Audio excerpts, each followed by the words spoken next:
Hello, hello, hello. How are you guys today? It's a big day, right? All right, so as she said, my name is Britney Hoskins, and I am so excited to be here with you today. I'm going to first start off by saying, class of 2019, congratulations. Thank you so much for inviting me here to watch the 2019 class make history. Being the first graduating class of Michigan online schools, you should be very, very proud of yourselves. When I was first asked to come and speak to you, I was excited and flattered. Then when it came time to write the speech, I was worried and nervous. I said, what did you get yourself into? You have to get up in front of future lawyers and future doctors, future teachers, our future leaders, and you've got to say something meaningful and important and not boring, right? Do you know how hard that is? Like, most important things come with a dramatic soundtrack playing in the background, sort of like this. It's like the blood flowing, right? It's like super dramatic. Okay, enough of that because I'm not going to be doing that, okay? Boring just tends to be a part of it, but I promise there will be no dramatic music, and I'm going to try my hardest not to make you fall asleep. Besides today marking the ending of waking up, picking out your best pajamas, and logging in to do schoolwork, I know, rough life, right? It also marks the first steps to waking up and picking out the type of success that you want to wear today. Roughly 10 years ago, I too was sitting in those seats, anxiously waiting for the MC to call my name so that I could walk across the stage that so many people thought that I wouldn't. See, the odds were stacked against me. I was 17 when I graduated. I had a 1-year-old, and there was no silver spoon or gold spoon. There was barely a spoon at all. At 17, I had seen more life than most people twice my age. I had seen more opportunities to make wrong decisions and wrong choices, and it was obvious that I had made some very wrong choices. Everyone around me had written pages in my books and given me my ending, and none of them really ended in mine or my son's favor. Because naturally, as humans, we're not faithful creatures, right? We believe in what we can see. And if you've never seen teen moms make it out the neighborhood, then why would my story be any different, right?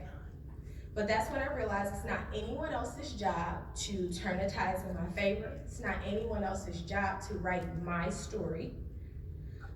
So, in one of the words of my favorite poets, Drake, when writing the story of your life, don't let anyone else hold the pen, okay? Up until this point, your parents, caretakers, families, teacher, friends, and a host of other people have been writing in your book, picking out your lead characters, approving and denying supporting roles, throwing in epic plot twists like clean your room and no, you can't talk to him. But today, you're gonna get the pen. You get to choose what the next chapters look like. You get to choose who's in it and who won't be in it. You'll get to choose where the story's gonna take place, and there'll be so many other choices that you'll have to make.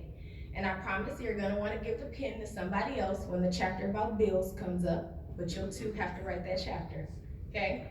So what did I write in my book? I just see the suspense all over your eyes, right? Can't wait. That was the next question. I drafted up this fantasy about going across the country to Hawaii at 17 with a baby, heading to college, and there were going to be no supporting characters, and that the star character was going to be on this quest to prove all the previous authors wrong, all by herself. She had a fantasy deadline, do it by 21. Sounds like the perfect fantasy Harry Potter story, right? Everyone looked at me crazy. They pulled up a chair to make sure they had a good view for when I fell on my face. But little did they know they were going to get front row seats to the most epic journey they had ever seen. I did go to Hawaii. I did take my son with me. I did get my bachelor's degree by 21. And I did prove everyone wrong. But it was not easy. There were many obstacles and many roadblocks and many trials, lots of sleepless nights, And I used to tell myself that half of the Pacific Ocean had to be filled with my tears because of how many tears I was crying. What you learn is sometimes people have it written in their book to get their hands on your book and rip it to shreds before you even get a chance to start writing, because they see the greatness before you've even written it down. Watch out for paper shredders. They want to snuff out the story before you do. Safeguard your book because it's going to be here even when you're not here anymore. Fill it with stories of perseverance, good deeds, failures, laughter, selfies, Fortnite matches, the exes you thought would be the one, the actual one, the one you made it official with on Facebook, because let's be real, that's really the one.